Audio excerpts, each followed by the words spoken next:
Let's talk about great ideas. I mean, where do they actually come from? It's the question every innovator, every entrepreneur asks. Well, today, we're going to pull back the curtain and break down how the best in the business really find their next big thing. Ever have that feeling you're just staring at a blank page, waiting for that lightning bolt of inspiration, and it just doesn't show up? If you've been there, trust me, you are not alone. It's a super common struggle. But what if I told you there's a much better, much more systematic way to find your next breakthrough? See, here's the thing. The most successful innovators out there, they aren't magicians pulling ideas out of a hat. Nope. They're more like detectives. They're these keen observers who investigate a market like it's a crime scene, systematically looking for clues that pretty much everyone else has walked right past. And you know, every good detective needs a toolkit. For an innovator, that secret weapon is a framework called gap analysis. Think of it as a methodical way to scan any industry, any market, and just pinpoint those hidden opportunities with incredible precision. This is how you stop waiting for an idea and start actively hunting one down. So, this gap analysis toolkit is designed to help us spot 6 specific types of clues. You can think of them as the fingerprints, or maybe the overlooked evidence at the scene of an opportunity. And our investigation is going to start with the most fundamental clue of all.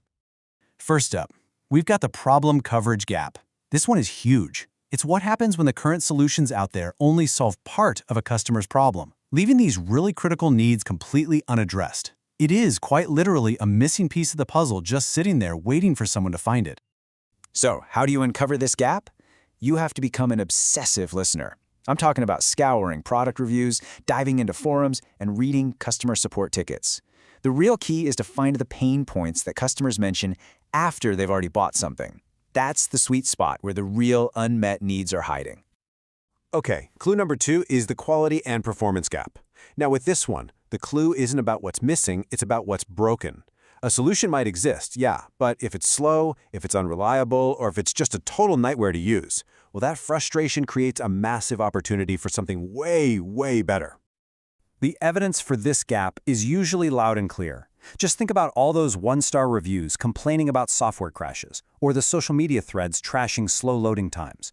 Or what about user forums just filled with questions about a confusing interface? These aren't just little complaints. They are bright, flashing neon signs screaming that the current standard just isn't cutting it. Our third clue has us looking beyond the current customers to find the people who are completely locked out of the market. This is the accessibility gap. And it happens when a solution is maybe way too expensive, or it's too complicated to use, or maybe it's just not available to an entire group of people. To find this one, you got to start asking, who's being left out? Are only the big enterprise clients getting served, leaving all the small businesses in the dust?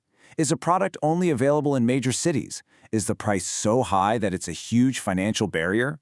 You know, finding a large excluded group is like discovering a completely untapped market. All right, next, we need to tune into the emotional side of the market. This is the experience and satisfaction gap. And this one isn't about features, it's about feelings.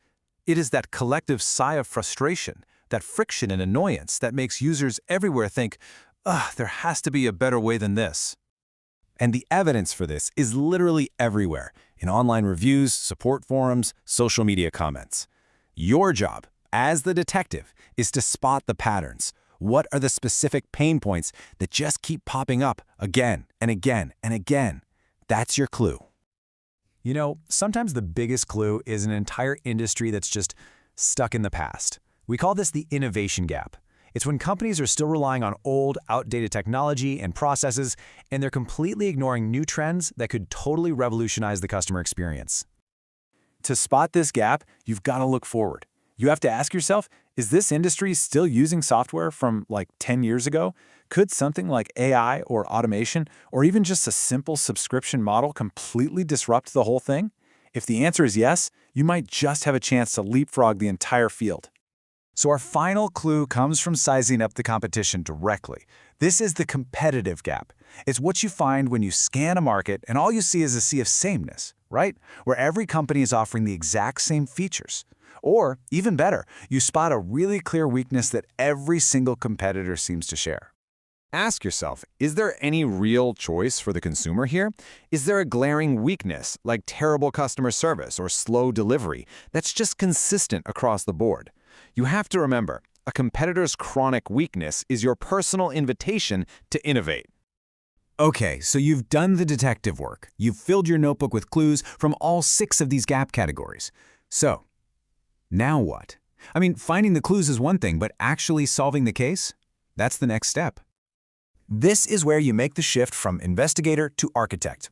It's a process called opportunity mapping. You take all that evidence you've gathered and you start to construct a really compelling case for a new, innovative solution. It really breaks down into 3 key moves. First, gather your clues. Lay out all the different gaps you found.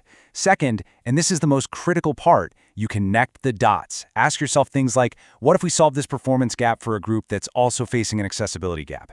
See, that intersection is where powerful ideas are born.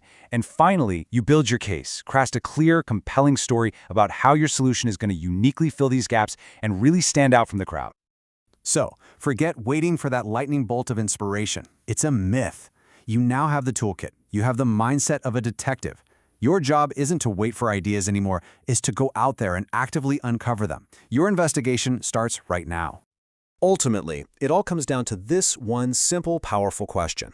I want you to keep it in your mind. Ask it constantly when you look at any market, any product, any service, because the answer to this question, it isn't just an idea, it's an opportunity, and it's just waiting for a detective like you to come and find it.